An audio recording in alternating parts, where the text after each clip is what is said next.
በአዲስ አበባ የሚገኘውና ከግማሽ ክፍለ ዘመን በላይ ዘለቀው የዓለም አቀፍ ሳይንሳዊ ትብብር ውጤት የሆነው የአርማወር ሃንሰን የምርምር ኢንስቲትዩት በ1962 ዓ.ም ተመሰረተ። ኢንስቲትዩቱ በኢትዮጵያ መንግስት እንዲሁም በኖርዌይና ስዊድን መንግስታት ትብብር የተቋቋመ ሲሆን ስያሜውንም የስጋ ደዌ በሽታ አምጪ ተዋስን ለመጀመሪያ ጊዜ ባገኙት ኖርዌያዊው ሐኪም ጌራርድ ሄንሪክ አርማወር ሃንሰን ስም ተሰይሟል። የአርማወር ሃንሰን የምርምር ኢንስቲትዩት የዛሬ 56 ዓመት የምርምር ስራ ሲጀምር በሀገራችን ውስጥም በአፍሪካም በሌሎች የዓለም ሀገራትም የስጋ ደዌ በሽታ ከፍተኛ ተግዳሮት ስለነበረ የስጋ ደዌ በሽታን ለመከላከል የሰውነት የመከላከል ኃይልን ለማጥናት ብሎም ይሄንን በሽታ ለማከም የሚያስችሉ ቴክኖሎጂዎችን ለማምጣት ሲባል ነው ይሄ ተቋም የተፈጠረው። ተቋሙ ሲፈጠር የኖርዌይ የህፃናት አድን ድርጅት፣ የስዊድን የህፃናት አድን ድርጅት ከኢትዮጵያ መንግስት ጋር በመተባበር ያቋቋሙት የዓለም የምርምር ተቋም ነው። ይሄ ተቋም ከዚያን ጊዜ ጀምሮ ያወጣቸው የምርምር ውጤቶች ለኢትዮጵያም ለአፍሪካም ለዓለምም የጤና ልማት ስራ የማይተካ አስተዋጽኦ አበርክተዋል። ለምሳሌ ለማንሳት የመጀመሪያው የምርምር ስራ የተጀመረበት የስጋ ደዌ በሽታ ማከም አስቸጋሪ ነበር።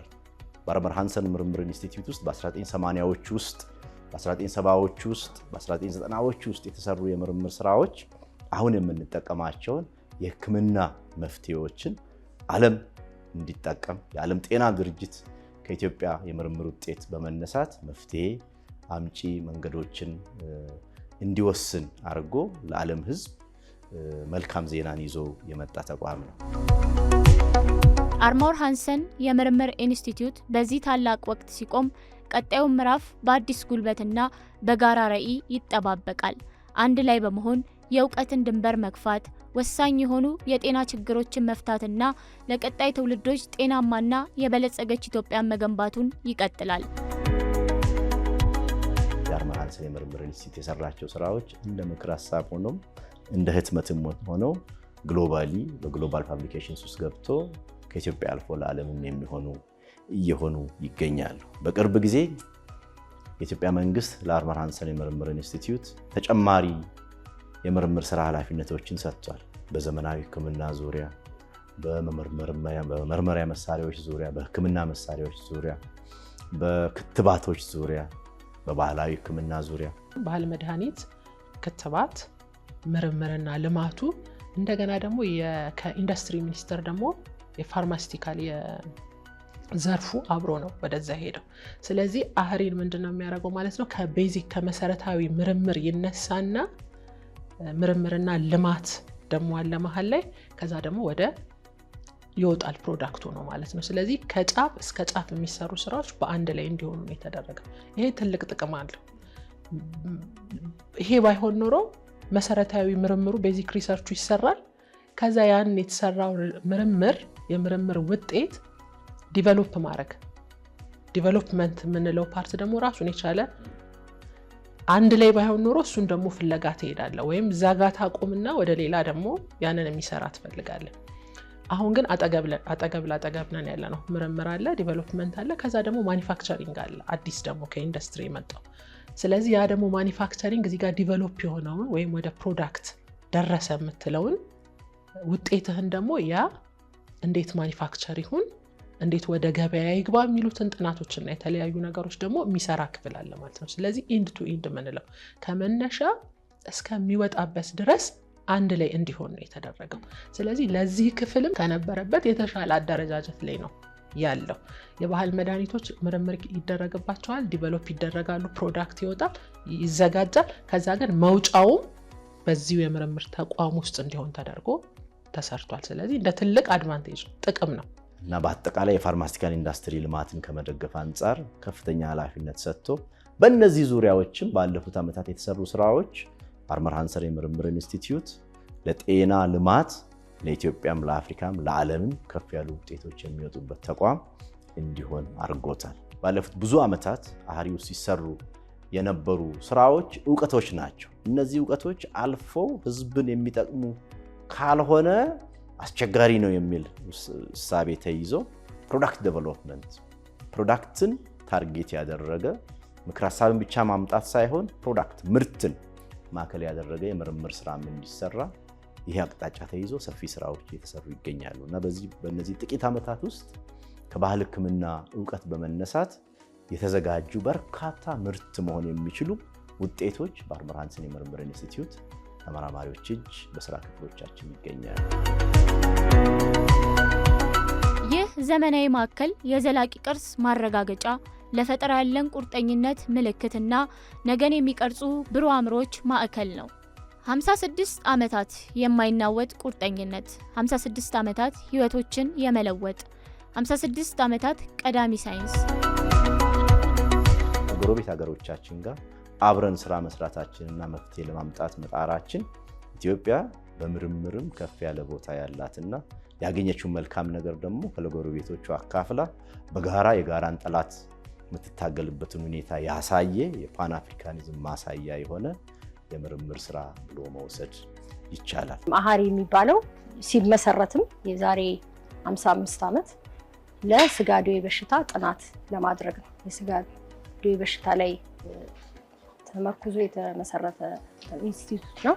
ግን አሁን ከዛ በላይ ሄዶ ሌሎች በሽታዎችን ሁሉ ጨምሮ ብዙ ስራዎች እየተሰሩ ነው። ስጋ ደዌ የምርምር ውጤታችን በዓለም ላይ አሃሪ ለዓለም ሕዝብ ለሰው ልጅ ከሰጣቸው ትሩፋቶች ውስጥ ከፍ ያለውን ቦታ የሚይዝ ነው። ባለፉት ብዙ ዓመታት ስንገለገል የነበረው አሁንም የምንጠቀመው ፊክስድ ዶዝ ኮምቢኔሽን ቴራፒ የሚባለው ሙከራ የተሰራው ውጤትም የተገኘው አርመር ሃንሰን ምርምር ኢንስቲትዩት በሰራ ምርምር ነው። ባለፉት 40-50 ዓመታት ውስጥ በአርመር ሃንሰን የምርምር ኢንስቲትዩት የተሰሩ የቲቢ የምርምር ስራዎች ልክ ለስጋ ደዌ በሽታ እንዳወጣ ነው ትሩፋት አይነት ለዓለም ሕዝብ የሚሆኑ ከፍ ያሉ የምርምር ውጤቶች ወጥተዋል። እንደ ምሳሌ ለማንሳት የዛሬ 10-15 ዓመት ገደማ መድኃኒት የተላመደ የቲቢ በሽታ የዓለም የጤና ተግዳሮት ሆኖ በጣም ሲረብሸን ነበር። የአርመር ሃንሰን የምርምር ኢንስቲትዩት ተመራማሪዎች ከሌሎች ሀገር ተመራማሪዎች ጋር በመቀናጀት ባካሄዱት የምርምር ስራ ስትሪም ትራያል በሚባል ትልቅ የምርምር ስራ መድኃኒት የተላመደ የቲቢ በሽታ ሕክምናን በወቅቱ ከሚሰጥበት የ2 ዓመት ገደማ ሕክምና ጊዜ ወደ 9 ወር እንድንቀንስ እድል የሰጠ ነበረ። ይሄ ልዩ ውጤት ነው ብለን ነው የምንወስደው። እንግዲህ ምርምር ብዙ አይነት ክፍሎች ይኖሩታል። አንዳንዱ የባክቴሪያው ዘረመል ቅድም እንዳልኩት በሽታ ምንድነው መድኃኒቱን የተላመደ የቲቢ ዝርያ ይኖራል እና የተለያዩ አይነቶችም አሉት። እዚህ ያለና ሌላ ሀገር ያለው የቲቢ ዝርያ ሊለያይ ይችላል። ስለዚህ መድኃኒቱን በዛው ልክ ነው የሚታየው የሚስተካከለው ማለት ነው እና ያን ለማስተካከል ምርምር በጣም ትልቅ አስተዋጽኦ አለው።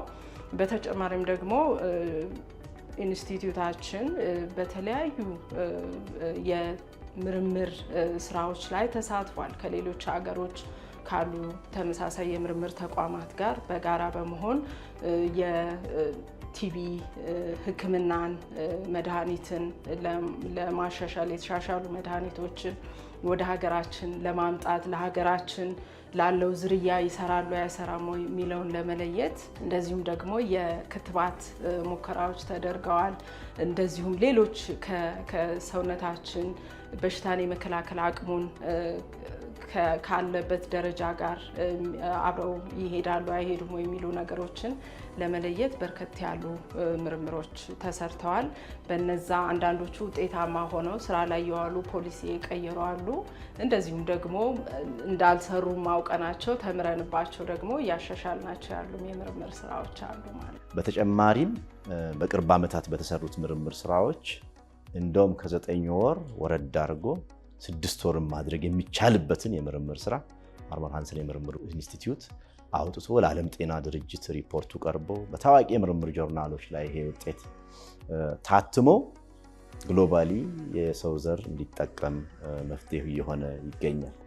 ከቲቢ እና ከሌፕሬሲ በተጨማሪም በሌሎች በባክቴሪያ በሚተላለፉ በሽታዎች ዙሪያ የአርመር ሃንሰን የምርምር ኢንስቲትዩት ባለፉት ብዙ ዓመታት የሰራቸው ስራዎች ለኢትዮጵያ፣ ለአፍሪካ፣ ለዓለምም መፍትሄ አምጥተዋል። ስለዚህ በባክቴሪያ ምርምር ዙሪያ በኒሞኒያ፣ በሜኒንጃይትስ፣ በታይፎይድ ዙሪያ የተሰሩ ስራዎች፣ በኮሌራ ዙሪያ የተሰሩ ስራዎች በጣም ከፍ ያሉ የአህሪ ትሩፋቶች ናቸው።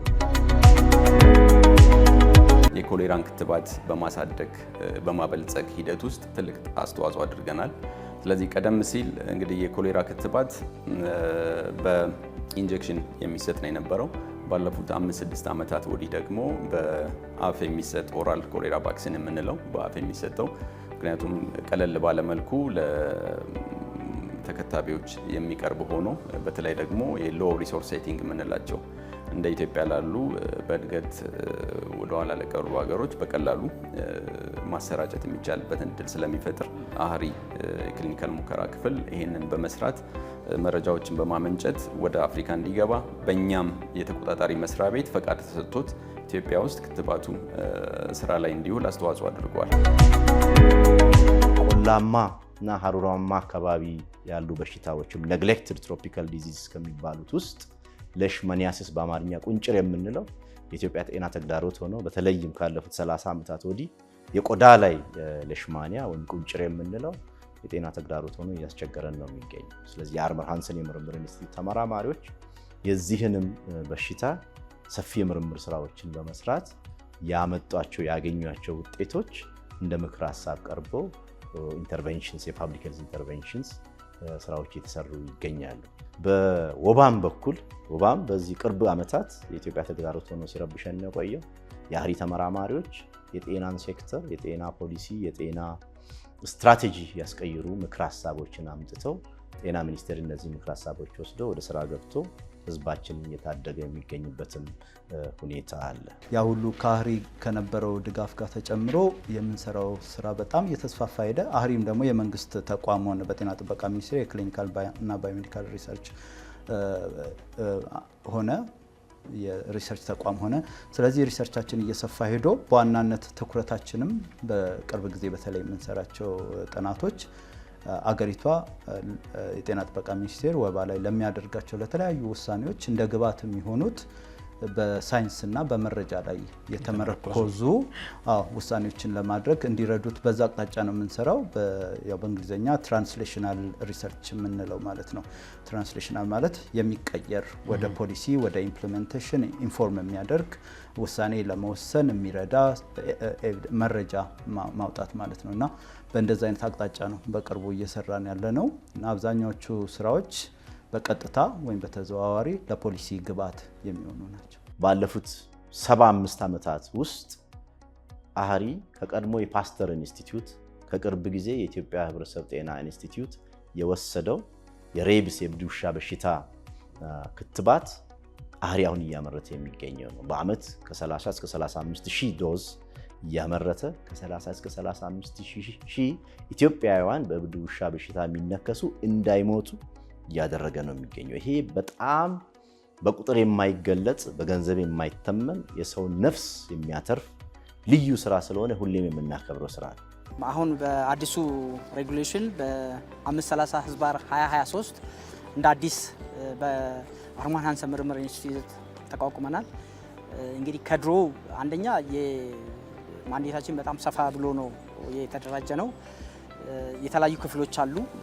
አንደኛው የክትባት ምርምርና ልማት ዲቪዥን ነው። ሌላው የዲያግኖስቲክ ምርምርና ልማት እንዲሁም የሜዲካል ዲቫይስ ምርምርና ልማት ተብሎ ተደራጅቷል በአዲስ መልክ ማለት ነው እና የኛ ስራ አሁን ትኩረት የሚያደርገው በምርምርና ልማት በተለይ ወደ ምርት መሄድ ያለባቸው እንደ ሀገር የሚያስፈልጉን የክትባት እንደገና ደግሞ የመመርመሪያ ቱሎች አሉ እና ያንን መሰረት አድርገን የሀገራችን ፍላጎት ለማሟላት በተለይ በክትባት ዙሪያ በዲያግኖስቲክ ዙሪያ ያንን ትኩረት ያደረገ ምርምር ነው የምናደርገው። የአርመር ሃንሰን የምርምር ኢንስቲትዩት ምሁራን የፍሎ ሳይቶሜትሪ ቴክኖሎጂ የሚባል አዘጋጅተው ካንሰርን የሚያክሙ ካንሰርን የሚመረምሩ የሕክምና ተቋማት መጠቀም የሚችሉትን ቴክኖሎጂ አዘጋጅተው አሸጋግረዋል። የካንሰር ሕክምናውም ምርመራውም እና በህብረተሰቡ ዘንድ ያለውም ግንዛቤ በጣም ብዙ ክፍተቶች አሉበት። ለምሳሌ ከሕክምናው ብንነሳ ሕክምናዎቹ ሙሉ ለሙሉ የሚያድን በሚባል ደረጃ እንደ ሌሎቹ በሽታዎች ለምሳሌ ተላላፊ በሽታዎችን ብንመለከት አንድ ታማሚ በትክክል መድኃኒቶቹን ከተጠቀመ የሚድንበት አብዛኛው ታማሚ ሊድን የሚችልበት ሁኔታ አለ። የካንሰር ግን ከዚህ ለየት ይላል። አንድ ታማሚ ታክሞም ላይድን ይችላል። ሁለተኛ ደግሞ ከዳንም በኋላ እንደገና ደግሞ የሚሰራጭበትም ሁኔታ አለና ይሄ አንዱ ችግሩ ነው። ሁለተኛ በሌላ ደረጃ ደግሞ ስናየው ሕክምናው ብዙ የጎንዮሽ ጉዳቶች አሉት እና በዋጋም በጣም ውድ የሆነና አብዛኛውን ህብረተሰብ ሊያዳርስ የማይችል ነው። ወደ ምርመራውም ስንመጣ እንደዚሁ በሌሎች አገሮች ያለውን ችግር ቅድም ገልጫለሁ። በእኛ ሀገር ደግሞ ስንመጣ የሀብት ውስንነት፣ የጤና ተቋማት ውስንነት ስላለብን በሽታውን ለመመርመር የሚያስፈልጉ ዘዴዎችን ሙሉ ለሙሉ ወደ ሀገራችን አስገብተን አልጨረስም። በሌሎችም ተላላፊ ባልሆኑ በሽታዎች ዙሪያ ለምሳሌ በዲያቤትስ የስኳር በሽታ፣ በሃይፐርቴንሽን እና በሌሎቹ በሽታዎች ዙሪያ የአርመር ሃንሰን የምርምር ኢንስቲትዩት የሰራቸው ስራዎች እንደ ምክር ሀሳብ ሆነው እንደ ህትመትም ሆነው ግሎባሊ በግሎባል ፐብሊኬሽንስ ውስጥ ገብቶ ከኢትዮጵያ አልፎ ለዓለምም እየሆኑ ይገኛሉ። አርመር ሃንሰን የምርምር ኢንስቲትዩት ይህን ታላቅ የጥናት የተጽዕኖና የተስፋ ጉዞን ሲቀጥል እናንተም አብራችሁት እንድትቆሙ ይጋብዛችኋል። አዲሱ የአህሪ የምርምር ኮምፕሌክስ ነው ያልነው። ኢትዮጵያውያን እንኳን ደስ ያለን ማለት እፈልጋለሁ። የዛሬ 35 ዓመት ገደማ እኔ ዩኒቨርሲቲ ተማሪ እያለሁ የኢትዮጵያ የምርምር ላቦራቶሪዎች በጣም ጥቂት ነበሩ። ባለፉት 30 ዓመታት ውስጥም የጤና ምርምር የሚሰሩ የኢትዮጵያ ላቦራቶሪዎች በዚህ ደረጃ የተደራጁ አልነበሩ። ኢትዮጵያ ሕብረተሰብ ጤና ኢንስቲትዩት፣ የአርመር ሃንሰን የምርምር ኢንስቲትዩት ብቻ ነበሩ የነበሩ። አቅማቸውም አሁን ባሉበት ደረጃ የደረሰ አይደለም። መንግስት ይህን ታሳቢ አድርጎ ቀደምት የጤና ሚኒስትሮች ከነሱ ደግሞ በቅብብሎሽ እዚህ የደረሱ ሚኒስትሮች ያንን ሀሳብ ይዘው እነሆ ይህን የመሰለ ትልቅ ተቋም ገንብተውልናል። በእኔ አይን እንደ ምርምር ሰው፣ እንደ ሳይንስ ሰው፣ እንደ ከፍተኛ ትምህርት ሰው፣ እንደ ፖሊሲ ሰው፣ ዲፕሎማሲን እንደሚያውቅ ሰው ለአፍሪካ ኩራት የሆነ የኢትዮጵያን ጸጋ የሚያሳይ የኢትዮጵያን የልጆች ጸጋ አጉልቶ የሚያሳይ የኢትዮጵያ ልጆች የኢትዮጵያ ተመራማሪዎች እንደ ማንኛውም በዓለም ዙሪያ እንዳለ ከፍተኛ ተመራማሪ ምርምርን አስበው ምርምር ሰነድን አዘጋጅተው ሀብት አሰባስበው ምርምር መስራት የሚችሉበትን ትልቅ ተቋም እዚህ ገንብተናል። ኢትዮጵያ ልጆች ይችላሉ። ኢትዮጵያ ልጆች የሚችሉበትን ተቋም መንግስት ስለገነባልን በኢትዮጵያ ተመራማሪዎች ስም በተለይም በጤና ተመራማሪዎች ስም ከፍ ያለ ምስጋና የኢትዮጵያ መንግስት ማቅረብ ፈልጋለሁ። ለጤና ሚኒስቴር የሥራ ኃላፊዎች ከፍ ያለ ምስጋና ማቅረብ ፈልጋለሁ። ይህ ህንፃ የተገነባው በኢትዮጵያ መሐንዲሶች ነው፣ በኢትዮጵያ አርኪቴክቶች ነው። ኢትዮጵያውያን ይችላሉ የሚለውን ያየንበት ነው። እኔ በዞርኩባቸው የዓለም ዙሪያዎች ያሉ የምርምር ተቋማት እንደዚህ ያማሩ የዘነጡ ብዙ ፋሲሊቲ የያዙ አይደሉም። ስለዚህ የሚያረካ የሚያኮራ የኢትዮጵያን ከፍታ የኢትዮጵያን ታላቅነት የሚያሳይ የምርምር ተቋም እዚህ መንግስት ገንብቶልናል። የአህሪ ተመራማሪዎች ቀን ከሌሊት ሰርተው ፋንክሽናል የሆነ ላቦራቶሪ እየገነቡ ነው የሚገኙት። ይሄ ለልጆቻችን ተስፋ ነው። ልጆቻችን ምርምር ለመስራት ጃፓን፣ አሜሪካ፣ አውሮፓ፣ ሌላ አፍሪካ ሀገር መመኘት የለባቸው። ለልጆቻችን የሚሆን ከፍ ያለ የምርምር ተቋም እዚህ ህንፃ ላይ እዚህ አርመር ሃንሰን የምርምር ኢንስቲትዩት በአለርት አህሪ የጤና መንደር ውስጥ ስለገነባን ኢትዮጵያውያን ይሄ የእናንተ ተቋም ስለሆነ በምናስባቸው በምናቅዳቸው አብረን ለመስራት በምናዘጋጃቸው ፕሮቶኮሎች ሁሉ በሚችሉት ሁሉ እንድትተባበሩ ኢትዮጵያውያን በሀገር በቀል እውቀቶቻችን ተነስተን ከግሎባል የሳይንስ ተሞክሮ ጋር ጉዳዮቻችን አገናኝተን ከፍ ያለ የምርምር ውጤት ከዚህ ተቋም እንድናወጣና ኢትዮጵያና ህዝቦቿ ኢትዮጵያ ልጆች ከፍ ያለ እውቀት ያወጣሉ የሚለውን እንድናሳይ ውጤትም እንድናመጣ የምናስባቸው የፋርማሲቲካል ኢንዱስትሪዎች ከዚህ የሚወጣውን የምርምር ውጤት ወስደው ስራ እንዲሰሩ ግብዓት እንዲያገኙ ኤፒአይ በብዙ ቶን ከውጭ ሀገር ነው የምናመጣው። ኤፒአይ ሀገር ውስጥ ማምረት እንድንችል ምርምር እንድንሰራ ኤክስፔንት ለመድኃኒት የሚያስፈልገውን ሀገር ውስጥ እንድናዘጋጅ ሌሎችም ቅድም ሳነሳቸው የነበሩትን ነገሮች የምናዘጋጅበት ትልቅ ተቋም ስለሆነ ይህ ተቋም የኢትዮጵያ ህዝብ ተቋም ነው። ኢትዮጵያዊ ይህንን አውቃችሁ ተቋማችሁን ተጠቀሙ። ከኢትዮጵያ ውጭ ያላችሁ ኢትዮጵያውያን ወንድሞቼ እህቶቼ ይሄ ተቋም መገንባቱን አውቃችሁ እንደየሙያችሁ እንደየሙያችሁ ቅርርብ እዚህ ካሉ የኢትዮጵያ ምሁራን ጋር በመተባበር ከተቋሙ ጋር በመተባበር ከፍ ያለ ቴክኖሎጂ በማምጣት የእውቀት ሽግግር፣ የእውቀት ትራንስፈር፣ የናውሌጅ ትራንስፈር ስራዎችን በመስራት ከፍ ያለ ስራ ከኢትዮጵያ ምሁራን ጋር ከሀሪ ምሁራን ጋር እንዲሰሩ በዚህ አጋጣሚ ጥሪ ለማስተላለፍ ፈልጋለሁ።